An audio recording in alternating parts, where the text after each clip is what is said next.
What would you do if, on a night when the sea raged and the wind howled, you found yourself staring at something in the water that looked like it had been waiting for you for over 100 years? For Marcus Carter, a 14-year-old black boy with nothing in his pockets but calloused hands and dreams too heavy for his young shoulders, that question was not a riddle. It became his reality on the night the storm came tearing across the Louisiana coast. His mother, Vanessa, had sent him out that evening with his small wooden skiff, her voice weary yet firm, reminding him that the family needed supper, that his little sister Maya, only 10 years old, had fallen asleep hungry the night before, her stomach growling loud enough for Marcus to hear in the darkness of their shack. The roof leaked, the stove rattled like it might break at any moment, and his grandmother Louise, sick and coughing in the corner bed, whispered stories about their ancestors to distract Maya from the ache of hunger. Marcus carried those stories in his heart, but tonight it was the ache of responsibility that drove him further into the bayou when every other fisherman had already pulled back to shore. The wind screamed, twisting the Spanish moss in the trees like torn rags. The rain lashed down so hard it blurred the horizon, and lightning forked across the sky in violent white streaks, lighting up the black water for a heartbeat at a time. His boat groaned and shuddered as waves slapped against its sides, soaking him through, his thin shirt plastered to his chest, his hands raw from gripping the rope nets. He was small for his age, but there was a fire in him, a kind of desperate courage born from nights of listening to his mother cry quietly over unpaid bills and days of pretending to Maya that everything would be fine when it never really was. He wanted to turn back. Every instinct in his body told him to turn back. But then, through the rolling fog of rain and salt spray, his eyes caught a strange shape bobbing between the swells. At first it looked like driftwood, maybe part of an old dock torn loose by the storm, or the broken ribs of a boat long since abandoned. But as the lightning cracked again, the flash revealed a darker truth. The shape was too long, too straight, too heavy to be just wood. It gleamed faintly under the violent light, metal, not wood, a ghostly outline that made his heart thud in his chest. Curiosity tangled with fear inside him, and though his lips whispered a quick prayer the way his grandmother had taught him, his hands moved without hesitation, grabbing the rough coil of rope at his feet. With every ounce of strength in his wiry frame, Marcus leaned over the skiff, the storm nearly pitching him into the angry waves, and he hooked the rope around the strange shape. The current fought him, dragging it back toward the open gulf. But Marcus gritted his teeth, his young muscles screaming, his knees slipping on the wet planks, and he pulled inch by inch, coughing seawater and rain, refusing to let go. The storm raged, the thunder rolled like cannon fire. The wind clawed at his boat as if trying to rip it apart. But Marcus Carter, a boy with nothing but determination, dragged the weight closer until the outline became clear. It was no crate, no broken mast, no forgotten anchor. It was a coffin, long, iron-bound, its surface crusted with barnacles, its shape carved and deliberate, as if it had slept beneath the waves for centuries, waiting for the storm to free it.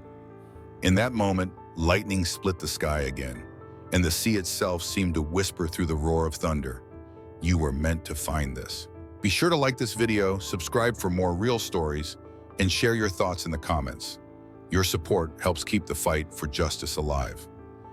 Marcus's small boat rocked violently as the storm eased just enough for him to finally secure the rope around the heavy object, and with every pull, his chest burned as though his ribs might crack under the strain. The weight dragged against the water, scraping over rocks hidden beneath the waves, and for a moment he thought the rope might snap and take everything, including his last bit of strength, with it. But he held on, teeth clenched, feet braced against the wet planks of the skiff. Inch by inch, he pulled the coffin closer until the outline pressed against the side of the boat, its surface cold and slick beneath his trembling hands. When lightning split the sky again, he saw it clearly. Long and narrow, tapered at both ends, not like the wooden boxes he had seen lowered into the earth at funerals, but something older, heavier, almost like the sarcophagus pictures his history teacher once showed the class. His heart pounded with both awe and fear, because this was no ordinary piece of wreckage. This was something the sea had kept hidden for a reason. The coffin groaned against the side of the boat, barnacles clinging to its iron skin like scars of another age, seaweed draped across it like a funeral shroud, and strange, faint carvings barely visible under the crust of salt and rust. For a long moment, Marcus just stared, breath fogging in the cold night and air, his young mind torn between wonder and terror. Should he push it back into the black waves and pretend he never saw it? Or should he claim it, drag it home, and face whatever secret it carried? He thought of his mother's weary face, of Maya's empty stomach, of his grandmother's stories about the ocean always giving back what it took, and he knew he could not let it go. His hands shook as he tied the rope tighter, looping it around the coffin and fastening it to the skiff's post, his muscles quivering as the storm's current fought against him. Slowly, painfully, he guided the boat back toward shore, each wave threatening to rip his discovery away, each roll of thunder echoing like a warning in his ears. By the time his skiff scraped against the muddy bank near his family's rickety dock, Marcus was soaked to the bone, his arms limp with exhaustion. But the coffin was still there, gleaming dully in the pale flashes of lightning, a silent, heavy companion. Dragging it onto the shore took everything he had left. His bare feet slipped in the mud, his shoulders burned as he heaved against the rope, and every muscle in his back screamed with pain. But finally the coffin rolled onto the dock, thudding against the wood like the heartbeat of something ancient. Marcus collapsed beside it, gasping, rain dripping from his face, staring at the strange thing that now lay in front of him. Up close, it was even more haunting. The carvings etched into the iron sides seemed to form shapes, almost letters, though time had nearly erased them. And in the center, beneath a crust of rust, was a faint emblem shaped like a circle divided into 4 parts. He reached out, running his fingers across the cold surface, and a shiver crawled up his spine. For a boy who had grown up with nothing but broken nets and secondhand shoes, it felt like touching another world, something far too big and heavy for him to hold. The storm rolled on, but Marcus could no longer hear it clearly. All he heard was the racing of his own heart and the whisper of his grandmother's voice in his memory. The sea always gives back what it wants you to find. And now, sitting in the rain beside an ancient coffin that looked like it belonged to ghosts and legends, Marcus Carter knew his life would never again be the same. That night, long after he had dragged the strange iron coffin onto the rickety dock and collapsed in the mud with rain stinging his face, Marcus Carter could not find rest no matter how hard he tried. Because even as the storm calmed and the thunder drifted farther away, the heavy presence of what he had found seemed to echo in his chest like a second heartbeat. He had dragged it to the very edge of the dock, covered it loosely with a torn fishing tarp, and locked it with an old, rusted chain he had found in the shed. But still he felt it calling to him, a silent weight pressing on his young mind, whispering in ways he couldn't quite understand. Inside the shack, his mother Vanessa stirred a pot of thin soup, its watery smell drifting into the small room. But Marcus couldn't even bring himself to eat. His little sister Maya asked him questions with wide, innocent eyes. "Why are you so wet? Did you catch anything?" But all he could do was force a smile and pat her head, hiding the truth. His grandmother Louise, lying weak in the corner bed with her blanket pulled up to her chin, gave him a long, knowing look, the kind that cut through the walls of his heart. She had always told him the ocean had a memory, that storms were not just weather, but messengers. And now he wondered if she could somehow sense what sat outside beneath the tarp. The hours dragged by in silence, the storm's leftovers dripping from the roof into buckets on the floor, the wind moaning through cracks in the wood. But Marcus didn't sleep. He sat by the window staring at the dock, staring at the bulging shape of the coffin glowing faintly under the pale moonlight. His hands still shook from exhaustion. His back throbbed from dragging the impossible weight, and his heart swung wildly between fear and a strange kind of hunger he had never felt before. What if it held bones? What if it held treasure? What if it held nothing but shadows? His mind spun with every possibility, and yet one thought kept rising above all the rest. What if this is meant for me? He thought of the nights he had gone to bed hungry, of the shoes he had outgrown years ago, but still wore with holes in the soles, of his mother wiping her tired eyes in secret so her children wouldn't see her cry. He thought of his grandmother's stories about their ancestor Elijah Harper, a free black man who lived in the 1800s and was rumored to have been a sailor who disappeared at sea with secrets no one ever explained. Marcus had always thought those were just bedtime tales, whispers meant to make their poor family feel like they had roots deeper than broken nets and cracked floorboards. But now, staring at that coffin covered in seaweed and rust, with its faint carvings and its emblem almost shining when the moonlight hit it, he felt a chill run through him that was not only fear but recognition, like the ocean itself had answered his grandmother's stories. His mother scolded him when he finally crept back from the window, telling him he needed rest if he wanted to rise at dawn to mend the fishing nets. But Marcus could not explain to her that rest was impossible because the coffin outside was no longer just an object. It was a question, a dare, a key he didn't yet understand. He lay on the thin mattress beside Maya, listening to her soft breaths, but every creak of the dock outside made his eyes fly open. Every whisper of wind against the shack walls made him imagine the coffin opening on its own, spilling secrets into the night. He tried to pray, his lips moving silently in the darkness, asking God to keep his family safe. But even as he prayed, he felt the pull of the coffin stronger than the pull of sleep. His grandmother's cough rattled in the silence. His mother's tired breathing drifted from the chair by the stove, and the waves outside slapped against the pilings in steady rhythm, as though the sea itself was reminding him, "This is not over. You will open it. You must." And in his 14-year-old heart, caught between fear and destiny, Marcus Carter knew with absolute certainty that no matter what waited inside, no matter if it was bones or gold or nothing at all, when morning came, he would not be able to leave that coffin untouched. Be sure to like this video, subscribe for more real stories, and share your thoughts in the comments. Your support helps keep the fight for justice alive. The next morning, before the sun had even burned away the fog rolling in from the Gulf, Marcus Carter was already outside on the dock, his breath puffing in the cool gray air, his thin frame trembling, not from cold, but from the restless storm of thoughts that had battered his mind all night. Because, though his body had begged for rest, his heart had refused, whispering again and again that he could not let the coffin sit there unopened, not when it might hold answers or dangers that stretched all the way back into the shadows of his bloodline. The coffin loomed before him, longer than his small body, its iron skin slick with dew, barnacles clinging like scars from battles with the sea, its surface etched with patterns so faint they seemed like ghostly fingerprints from another age. His fingers traced the rim where thick bolts, swollen with rust, sealed the lid shut, and for a moment he hesitated, staring at his reflection warped in the damp metal. He saw not just a boy, but the weight of hunger in his eyes, the years of his mother Vanessa's quiet suffering, the hollow cheeks of his sister Maya when supper was nothing but watery broth, the fading strength of his grandmother Louise who clung to life with nothing but stories and hope. His chest tightened, his thoughts spinning.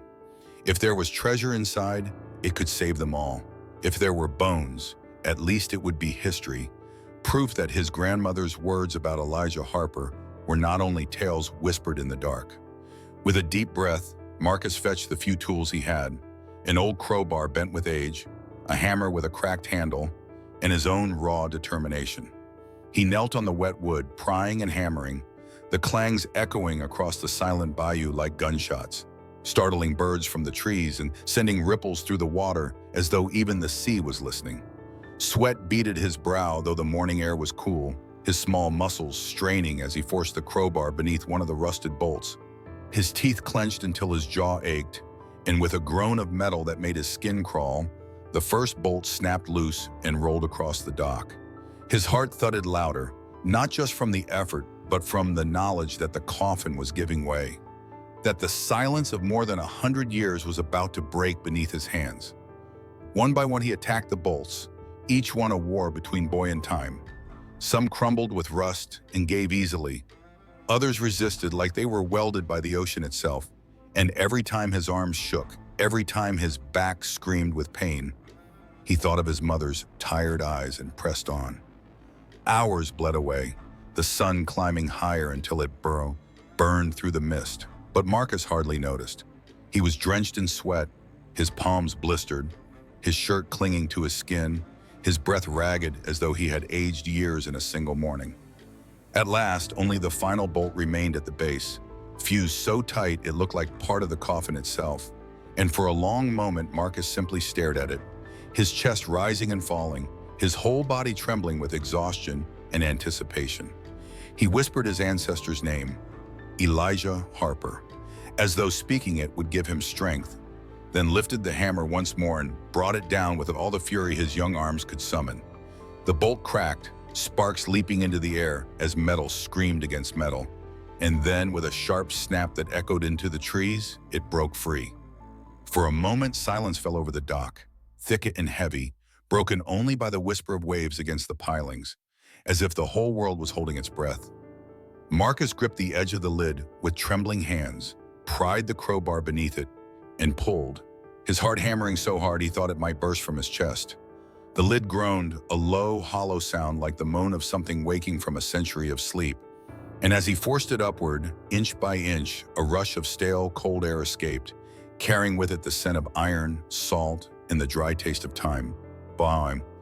His lungs froze, his eyes wide, every nerve in his body screaming both to stop and to keep going. But he pressed harder, shoving the lid until it slid back with a screech that seemed to cut the morning in half. He leaned forward, his breath caught in his throat, braced for bones, for a skeleton staring back, for the horror of hollow eyes gazing from the dark. But instead, what met his gaze stole every ounce of breath he had left. Inside, lined neatly in rows, wrapped in crumbling oilcloth and leather straps blackened with age, were not remains but treasures, chests and parcels arranged with deliberate care. And from the cracks of fabric already falling apart glimmered the impossible shine of gold. For a long moment, Marcus Carter could only stare into the coffin, his breath shallow, his chest rising and falling in sharp bursts as the reality of what he was seeing warred against everything he thought he knew about life, poverty, and the merciless sea that had always taken more from him than it ever gave. Because there before his wide, astonished eyes was not a corpse wrapped in decay, not bones rattling with age, but rows of small chests wrapped in oilcloth that crumbled at his touch. Brass clasps tarnished with time, and beneath the fabric glittered the impossible, the unbelievable, the kind of sight he had only heard about in whispered bedtime stories. Gold coins stacked in shining piles, necklaces of pearls coiled like sleeping snakes, jeweled rings heavy with stones that seemed to pulse with their own light, and silver cups and brooches crafted with a care that spoke of another world altogether. His hands shook violently as he reached for one small chest, the wood softened but intact, the brass clasp stiff but willing, and with a creak that echoed across the quiet bayou, the lid opened to reveal not dreams but something real, solid, heavy and dazzling. A fortune untouched by time. Marcus's rough fingers, blistered from rope and rust, brushed across the cold face of the coins, and for a moment he forgot the hunger gnawing at his stomach, the ache in his arms, the leaking roof back home, because here was proof that life could change in an instant. Yet even as his eyes feasted on the treasures, his soul trembled when he uncovered something small, almost forgotten in the corner of the coffin beneath a piece of fabric that might once have been a sorceress or a fragment of uniform. It was a locket, dull with tarnish but still intact, its chain broken yet sturdy enough to survive the centuries. With hands that trembled more than when he had fought the storm itself, Marcus lifted it into the pale morning light, his breath catching when the clasp gave way with a soft click, and inside, framed in a tiny oval of glass blurred with age, was the face of a woman. Her features delicate, her expression calm and knowing, her hair arranged in a style that belonged to photographs and paintings from another century. Marcus felt a shiver ripple through him, but it wasn't the portrait that froze his heart. It was the inscription on the back, scratched into the metal in elegant, deliberate script. To E.H., my steadfast hand in the storm. For a moment the world went silent. The gulls ceased their cries, the water itself seemed to hold its breath, and Marcus whispered the letters aloud. E.H., Elijah Harper, the very name his grandmother Louise had spoken of in hushed reverence. The ancestor she claimed was a free black sailor who vanished during the Civil War. His story lost to the waves, dismissed by others as myth, but clung to by her as truth. Tears pricked Marcus's eyes as he clutched the locket to his chest, because suddenly the impossible felt real. This was not just treasure, this was family. This was blood speaking across time, proof that Elijah Harper had lived, had loved, and had left something behind.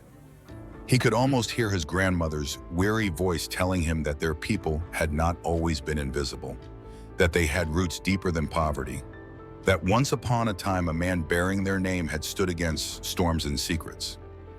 And here was the evidence lying in his hands, waiting for him to believe.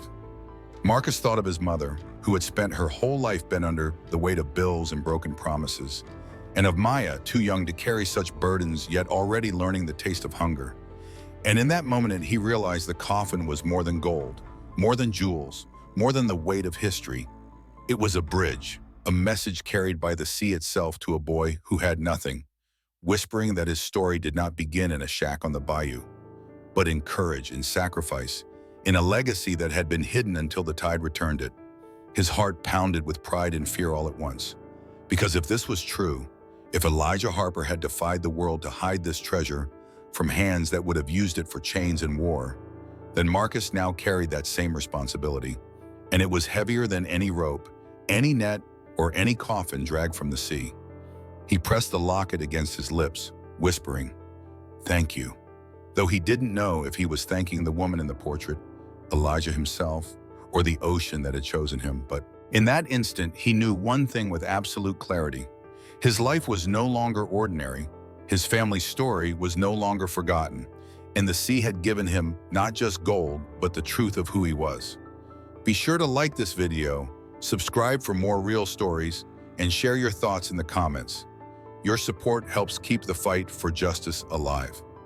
3 restless nights passed after Marcus Carter found the locket and treasure in the coffin, and each night he lay awake listening to the waves slap against the pilings outside their shack, his young mind circling the same burning questions. Who exactly was Elijah Harper?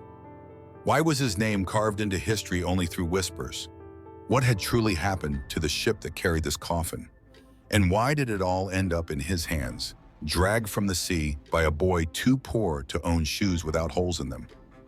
His mother, Vanessa, noticed the faraway look in his eyes as he sat silent at the breakfast table, pushing around the crust of cornbread she had managed to make. But he couldn't explain. Not yet. His grandmother, Louise, frail but sharp-eyed, seemed to know, for she gripped his hand with surprising strength and whispered, "The ocean doesn't give back lightly, Marcus. It chose you, and it's not done speaking." That was the final push he needed.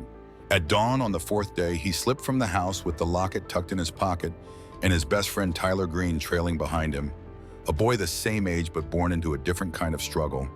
White, poor, son of a mechanic who drank more than he worked, yet loyal enough to follow Marcus even into danger.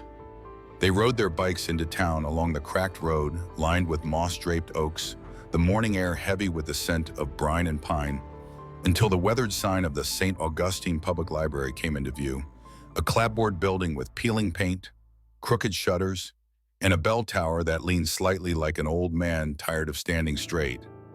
Marcus had never liked libraries. He always thought of them as places for other kids, kids with clean clothes and parents who didn't count every penny. But today, the building looked like a sanctuary, a place where answers might finally live. Inside, the air was cool and smelled of dust, paper, and something older, as if the walls themselves had soaked up a century of secrets. The librarian, a woman in her 50s with sharp glasses perched on her nose, raised an eyebrow at the 2 mud-stained boys, but Marcus, swallowing his nerves in a steady voice for old newspapers, shipping records from the 1860s. She studied him for a long second, as if measuring whether he even belonged among the shelves, then silently led them to the back room, unlocking a tall wooden cabinet with a heavy brass key. The door creaked open to reveal stacks of brittle newspapers, ledgers bound in cracked leather, and folders stuffed with yellowing maps.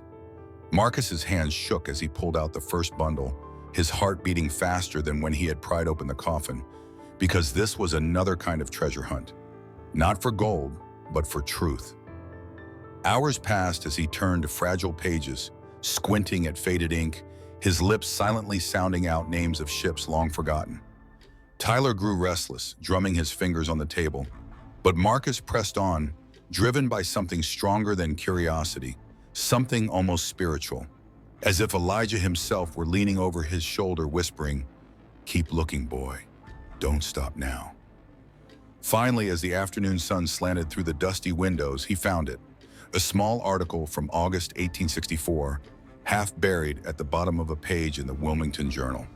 The words were faint but legible, and as Marcus read them aloud in a hushed voice, Tyler leaned closer, their heads nearly touching over the fragile paper.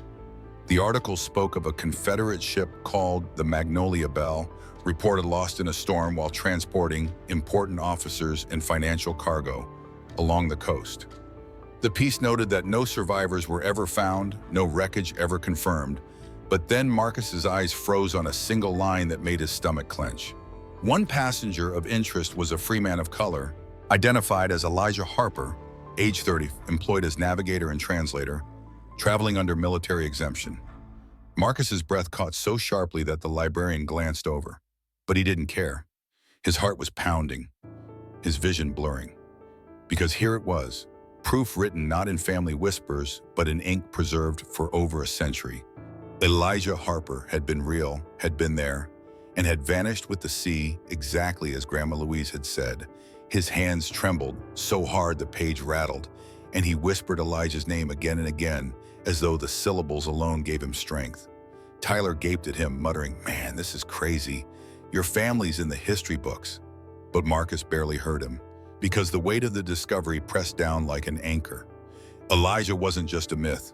He was blood, and his story was tied to Marcus's in ways the world had tried to bury. As the sun dipped lower and shadows stretched across the library floor, Marcus pulled more ledgers, more journals, piecing together fragments. A port record from Charleston listing cargo coded as S-17, secured transport, personal and military effects, authorized EH. A Confederate officer's diary describing how the colored man Harper had warned against sailing that night because of the tides.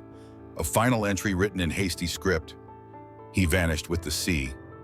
Marcus sat back in his chair, tears stinging his eyes, the locket in his pocket suddenly burning hot against his leg. And he realized with a shiver that Elijah might not have drowned by accident. He might have chosen to hide the treasure, to bury it in iron and salt so it could never be used to fuel slavery and war. Marcus felt pride and grief collide inside him because the man who carried his name had risked everything. And now, more than 100 years later, the ocean had carried that burden to him. As he left the library with Tyler at his side, the sky bruised purple with evening. Marcus knew one truth as sharp as the salt wind in his lungs. The coffin he had found was not only filled with gold, it was filled with a legacy, and he was no longer just a poor boy from the bayou. He was the keeper of a story the world had tried to forget. The days after Marcus uncovered Elijah Harper's name in the library were not peaceful, though he tried to live as if nothing had changed, fishing with his tired nets, carrying water from the pump, mending the broken fence around their little shack. But inside, he felt the weight of the coffin pressing harder each hour, as if its secrets were not meant to stay hidden. And he soon realized the ocean was not the only thing watching him anymore. At first it was small, a man lingering too long at the counter of the general store, while Marcus bought rope and nails, glancing at him with a look that wasn't curiosity but calculation. A pickup truck rolling slow down the gravel road past their shack at twilight, its headlights off, the engine crawling like a predator stalking its prey. Whispers at the bait shop, where Marcus overheard two men muttering about the Carter boy dragging something big out of the water that stormy night. His stomach clenched every time he heard his name in those hushed tones, because he knew that word had started to spread. Someone must have seen him hauling the coffin up onto the dock. Or maybe they'd noticed him at the library asking too many questions about Confederate ships and hidden cargo, questions no boy his age should care about. One evening, as the sky bruised purple and the air smelled of rain, Marcus sat on the porch whittling a stick, while his sister Maya hummed a song on the steps beside him. And that's when he noticed the truck again, parked halfway down the road, its lights still off. a figure leaning on the hood, smoking.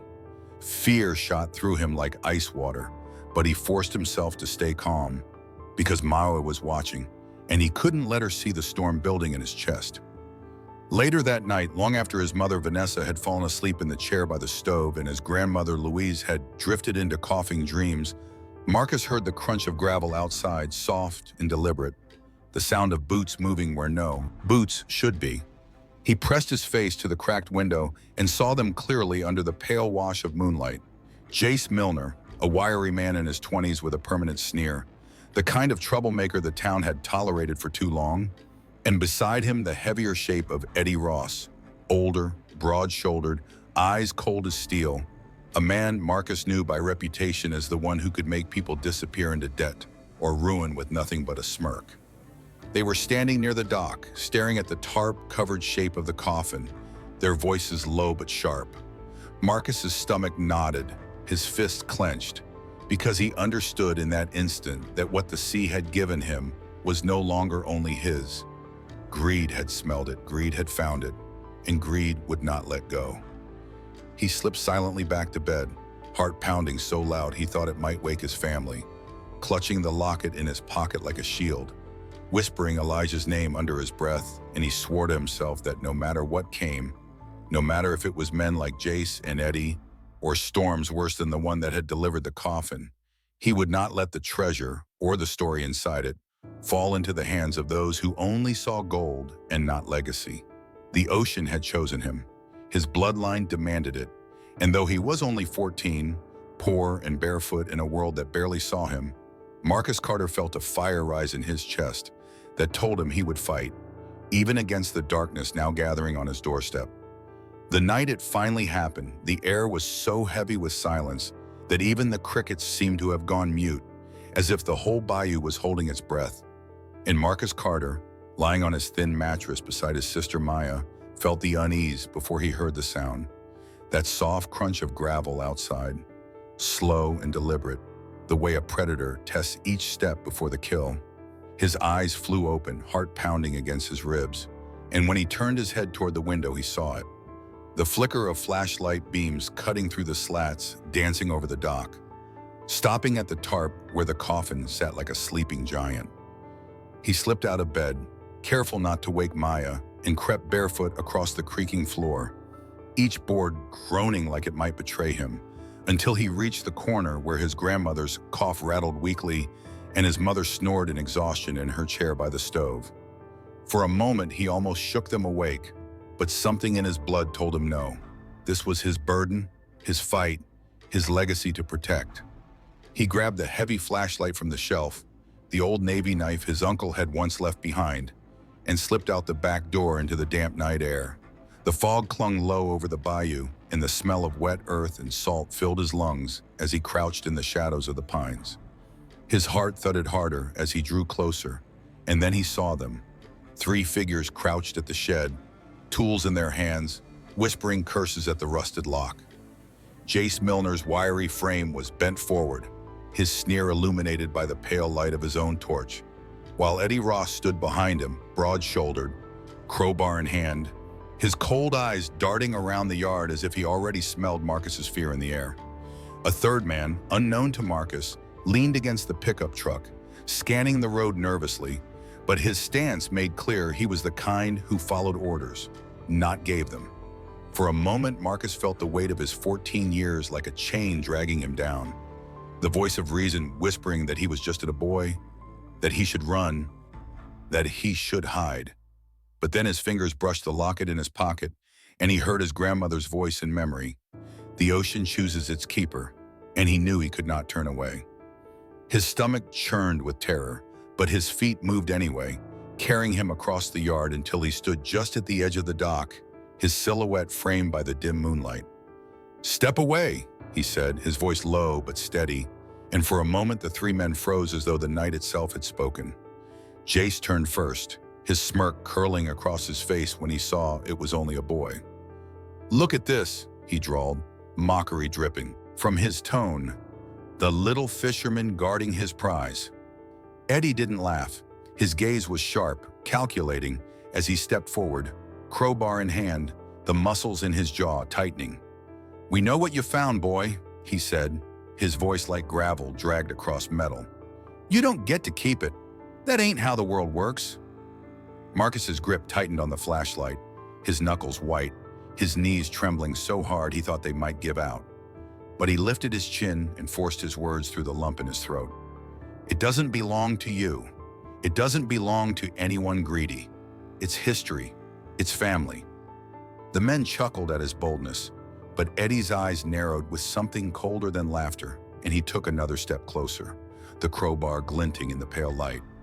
For one terrifying second, Marcus thought they would rush him, take everything, maybe even silence him forever.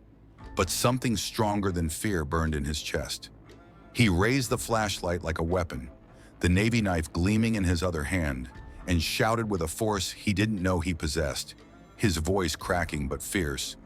"One more step and I swear you'll regret it. This is my blood, and I won't let you touch it." The sound cut through the night like thunder, and for a heartbeat the men hesitated. The third one muttered that it wasn't worth it, glancing nervously toward the road. Eddie's jaw clenched, his face twitching with the urge to crush the boy. But then Jace tugged his arm, whispering that the sheriff already suspected them for other things, that getting caught here would ruin them all. The tension hung heavy, the fog thick with unspoken violence, until finally Eddie spat on the ground, his eyes never leaving Marcus's, and growled, "This ain't over, boy. You can't guard it forever." With that, he turned, shoving Jace toward the truck, the three of them retreating with curses and promises of return. The engine roared to life, tires spitting gravel as the headlights tore down the road, and then they were gone, swallowed by the night. For a long moment, Marcus stood frozen, his chest heaving, sweat pouring down his face, the knife trembling in his grip. But when the silence finally returned, broken only by the gentle slap of waves against the dock, he realized he had not run. He had not hidden. He had stood his ground. A boy against men, courage against greed. His legs gave out, and he sank to the dock, clutching the locket tight against his chest, whispering Elijah's name again and again. And in that moment, he understood that the battle for the coffin had only just begun, and the ocean's gift carried not only gold and history, but danger that could swallow him whole. Be sure to like this video, subscribe for more real stories, and share your thoughts in the comments. Your support helps keep the fight for justice alive. When the roar of the truck's engine finally faded into the night and the last echo of tires spitting gravel dissolved into silence, Marcus Carter sat slumped on the dock, his chest heaving, his face wet with sweat and salt, his hands still trembling around the old Navy knife and the flashlight. And for a long while he did not move, because though the men were gone, their words still clung to him like smoke. "You can't guard it forever." He stared at the tarp-covered coffin, the shape of it hulking in the pale glow of the moon. And for the first time since the storm had spat it out of the ocean, he felt not wonder or curiosity, but the crushing weight of danger pressing down on his 14-year-old shoulders. He had faced them alone and stood his ground. But deep down, he knew that next time they would not back down. Next time they would not come with only whispers and threats, but with fire, fists, maybe even guns. And the thought of it made his stomach knot with fear. When he finally staggered back into the shack, his legs heavy as stone, he found his grandmother Louise awake, her frail figure propped up on her pillows, her sharp eyes glinting in the dim light of the dying stove fire, as if she had seen everything without leaving her bed. "They came for it, didn't they?" she rasped, her voice thin but filled with certainty. Marcus froze, the locket burning, hot in his pocket, and for a moment he wanted to lie, to spare her worry, but the truth slipped from him like a tide rushing to shore. "Yes, Grandma, they know. They want it." Her cough rattled through the room, but when it passed, she reached for his hand, her skin paper-thin, yet her grip strong. "Then you cannot fight this alone, child. Elijah didn't hide it so it could be stolen by men like them. He hid it because he knew the wrong hands would twist it, use it for chains and war. That blood runs in you, but so does his wisdom. Wisdom enough to know when to call for help."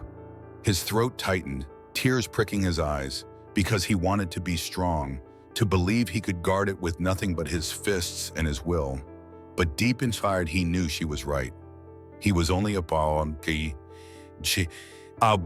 barefoot and hungry with nothing but a tired mother and a little sister to protect. And men like Eddie Ross would tear through them like wolves through thin cloth if he stood in their way alone. When his mother Vanessa stirred awake and saw the look on his face, she pressed him until the truth spilled out of him in ragged words about the library, about Elijah Harper, about the locket, about the coffin full of gold and history waiting on the dock, and finally about Jace and Eddie trying to break in. Her face drained of color, her tired eyes filling with fear and anger all at once, and she slapped her hand against the table so hard the bowls rattled. Lord help us, Marcus. This is bigger than us. They'll kill for it. We can't keep it hidden. For a moment, the silence filled the room, the sound of the waves outside ticking like a clock, counting down, and Marcus felt the burden heavier than ever. But then his grandmother spoke again, her voice low but fierce. There is one man who will believe you, who will stand with you. Hank Wallace, the old Coast Guard captain. He's seen storms and devils worse than these men. He still has friends in the law. Call him. Tell him what you found. Marcus hesitated, his pride fighting against the idea, because part of him wanted to cling to the treasure as his alone. Proof that he was more than just a poor boy on the bayou. But when Maya stirred in her sleep, murmuring softly and curling into her blanket, he realized the truth. Protecting the coffin meant protecting his family, and that meant he needed help. At dawn, he climbed on his rusted bike, the locket clutched in his fist like a compass, and pedaled into town, the road stretching long and lonely under the rising sun. Every turn of the wheels echoing his racing thoughts. He found Hank's house near the marina, a weather-beaten home with nets piled high on the porch, the smell of salt and tar heavy in the air. The old man himself sat on a chair by the water, his back straight despite his age, his white beard tangled like sea foam, his eyes sharp as though they still scanned horizons for storms. When Marcus stumbled to a stop, panting, shaking, he blurted out everything in a flood. The storm, the coffin, the treasure, the locket, Elijah's name, the men who came in the night. And when the words finally died on his lips, Hank studied him for a long, silent moment, then stood, his voice steady as the sea itself. Show me, boy. In that moment, Marcus felt both relief and dread wash over him, because by choosing to tell Hank, by opening the door to help, he had also opened the door to the world, and there would be no turning back. When Marcus led Hank Wallace back to the dock that evening, the sky above the bayou was bruised with the fading light of sunset, streaks of red and purple bleeding into the horizon like the heavens themselves were warning that night would not come peacefully, and the boy's heart thundered in his chest as he pulled back the rotting tarp to reveal the coffin, its iron skin still glistening with dew, its engravings faint yet undeniable under the flicker of Hank's lantern. The old Coast Guard captain stood motionless for a long moment, his weathered face tightening as his sharp eyes took in the impossible sight. And when he finally exhaled, the sound was low and steady, like a man who had seen storms, shipwrecks, and bodies carried from the sea, but never anything like this. My God, boy, he whispered, kneeling to touch the cold surface. You weren't lying. This ain't just wreckage. This is history. Marcus's mother, Vanessa, stood a few paces back on the porch, arms wrapped tight around her thin frame, fear etched in every line of her face, while Grandma, Louise, sat upright in her chair for the first time in days, her frail hands trembling, but her eyes shining with something between pride and sorrow, as if she could feel Elijah Harper's spirit standing with them. Hank told Marcus to fetch the lantern closer, and when the warm glow fell across the open lid of the coffin, revealing the small chest wrapped in oilcloth, the stacks of coins glinting faintly, the strings of pearls spilling like moonlight, and the silver cups tarnished but unmistakably fine, the old man let out a low whistle, shaking his head slowly. This, he said, voice heavy, ain't just treasure. This is Confederate gold, son. This is enough to rewrite books. Marcus pulled the locket from his pocket and held it out, his hand trembling. And when Hank opened it to see the tiny faded portrait and the inscription, "To E.H., my steadfast hand in the storm," his eyes widened. Elijah Harper, Marcus said, his voice thick with emotion. My blood. My grandmother told me he lived, that he was more than just a story. And now I know she was right. Hank's lips pressed tight as he nodded slowly, the weight of the truth settling on his broad shoulders. I knew your grandmother wasn't spinning tales, he muttered. But I never thought, Lord, Elijah must have been braver than we ever guessed. To take Confederate treasure, to sink it, to keep it from fueling war, boy, that's no accident. That's sacrifice. Before Marcus could answer, Hank told him he had already called someone he trusted, a man who could put this discovery into its rightful place without letting greedy hands snatch it away. Moments later, headlights cut across the yard and an old sedan rolled up, carrying a thin man in a rumpled suit, glasses sliding down his nose, his satchel bulging with books and folders. Professor Richard Adams, a historian from the State University known for his work on Civil War maritime history. At first, his sharp eyes darted with skepticism when he saw the boy, the shack, the old dock. But the moment Hank lifted the tarp again and the coffin's contents glowed under the lantern light, his expression changed into something like reverence. He dropped to his knees beside the coffin, his thin fingers brushing gently over the coins, the brooches, the brittle papers, muttering words Marcus barely caught. Extraordinary, intact, unrecorded, until finally he looked up, his voice trembling with awe. Do you understand what you found here? He asked, his gaze shifting from Hank to Marcus to Vanessa. This isn't just gold. This is living history. This is the Magnolia Bell's lost cargo, thought gone forever. And this, he lifted the locket carefully. This is proof that Elijah Harper, a free black navigator, was not just a footnote, but a man who altered the course of history by hiding this treasure. Without him, this gold might have fueled the last desperate months of a war built on chains. Marcus's heart swelled, tears burning his eyes, because for the first time in his life, he felt the truth of his blood, not as shame or struggle, but as pride, a legacy stronger than poverty. Professor Adams scribbled notes, snapping photographs, carefully wrapping each item in protective cloth, his voice spilling details of how the State Historical Commission would secure the find, how the law under maritime salvage meant Marcus would be named the legal discoverer and entitled to a share of the appraised value. Marcus barely heard the words millions of dollars because his mind was somewhere else, drifting with Elijah Harper across a stormy sea, imagining the man's hands wrapping these treasures, his heart pounding with the same fire Marcus felt now. When Adams finally stood, his glasses fogged with sweat, his voice softened as he turned to the boy. You've not just changed your family's story, Marcus. You've restored a man's name. You've given back to history what it tried to erase. Marcus swallowed hard, the locket clutched tight in his fist, his whole body trembling as the weight of the moment sank in. And though he was only 14, barefoot, hungry, and worn from the fight, he felt older than the storm, older than Nogom, because for the first time he knew with certainty who he was. Elijah Harper's heir, chosen by the sea, guardian of a legacy the world could no longer deny. The night had barely swallowed the last of the sunset when the rumble of engines shattered the fragile peace, headlights slicing across the marsh grass as two black trucks tore down the dirt road toward the shack, their tires spitting mud, their doors rattling with the fury of men who had not come to talk but to take.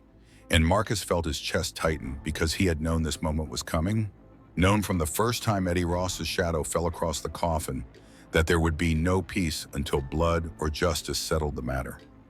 Hank Wallace rose from his chair on the porch, the shotgun cradled in his weathered arms like a relic of old wars, his eyes burning sharp and cold, while Professor Adams scrambled to shield the documents he had gathered, and Vanessa clutched Maya to her chest, whispering prayers with a voice that cracked like glass. The truck skidded to a halt, doors flying open, and out spilled Eddie and Jace with their gang, hard-eyed men with crowbars, chains, and bats glinting under the moonlight, their boots pounding the earth like drums of war, and Eddie's voice cut through the humid air, raw with rage. Step aside, old man. That gold don't belong to you. It belongs to those who have the guts to claim it. Hank didn't flinch, his voice like iron. This treasure belongs to history, not to thieves. Eddie laughed, but there was no humor in it, only venom. and he raised his hand for his men to advance.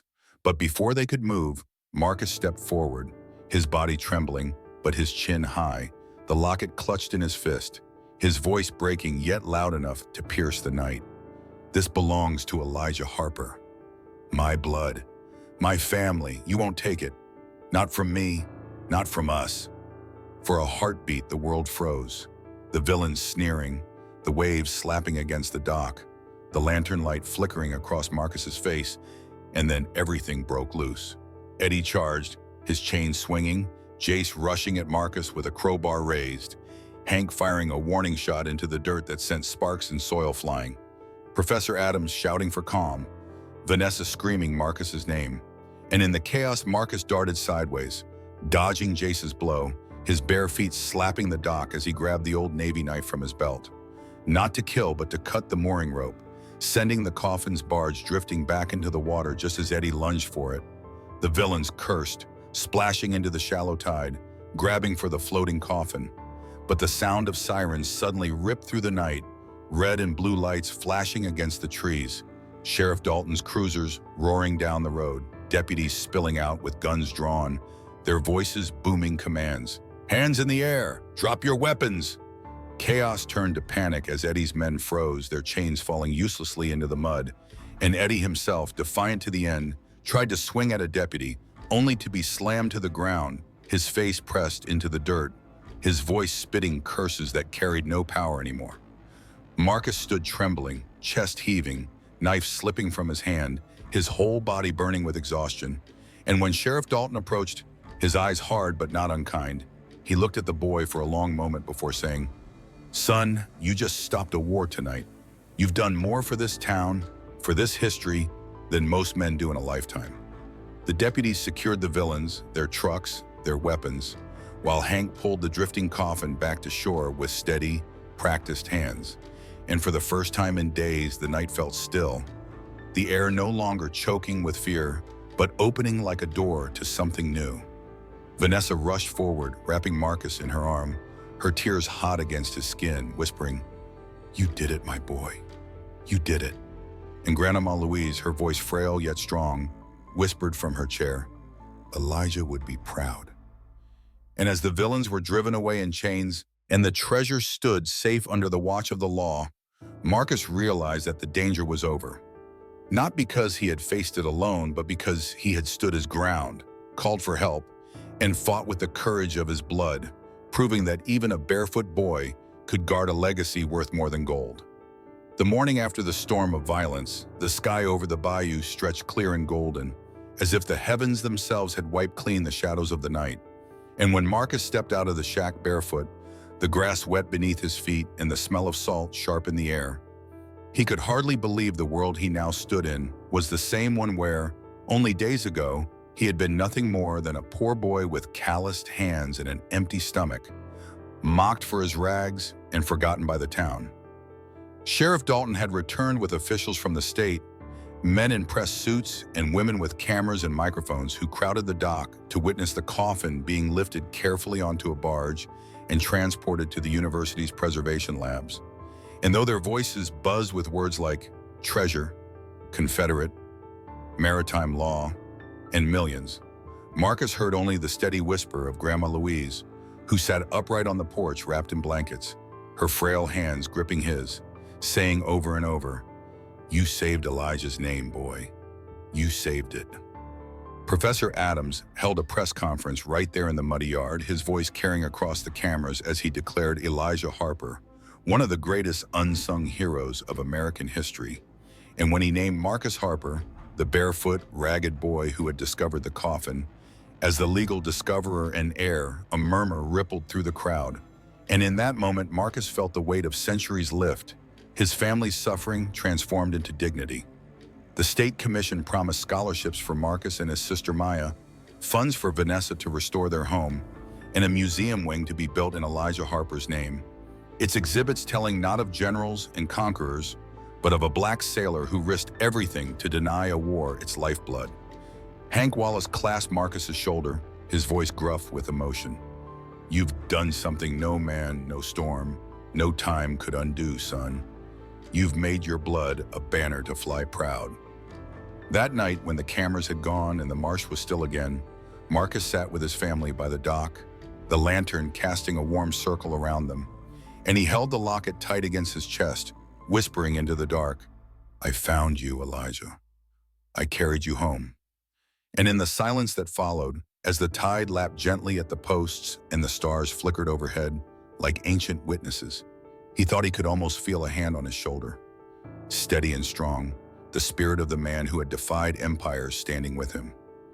Days turned into weeks, weeks into months, and the Harper Shack became a place of pilgrimage, where school children came to learn, where historians took notes, where neighbors who once mocked brought food and asked forgiveness. Vanessa, no longer bent under the weight of despair, walked into town with her head high. Maya ran through the grass with laughter brighter than bells, and Grandma Louise passed peacefully one evening, her hand in Marcus's, her last words a trembling whisper. "Now I can rest. Elijah's story is safe." Marcus buried her beneath the willow tree by the water, the locket still in his pocket, his tears falling into the soil like seeds. Years later, the Harper family home stood rebuilt in brick and wood, strong against storms, while the museum in the city unveiled its Elijah Harper wing with Marcus, now taller, broader, wearing clean clothes and shoes, cutting the ribbon with shaking hands as crowds cheered. He spoke not as a boy, but as a man whose voice carried the strength of blood and truth. This treasure was never about gold. It was about memory, about dignity, about the truth that no storm, no label, and no chains can bury forever. I am Elijah Harper's grandson, and I will carry his light into every tomorrow. And as applause thundered and cameras flashed, Marcus looked toward the back of the crowd where the river's reflection shimmered like molten gold, and he smiled through his tears, knowing his journey was not an ending, but a beginning, that he had not just uncovered treasure, but unearthed a legacy, one that would guide his family, his community, and generations unborn, proving that even the poorest barefoot boy could rise to guard the wealth of history and transform pain into pride, sorrow into hope, and silence into song. Be sure to like this video, subscribe for more real stories, and share your thoughts in the comments. Your support helps keep the fight for justice alive.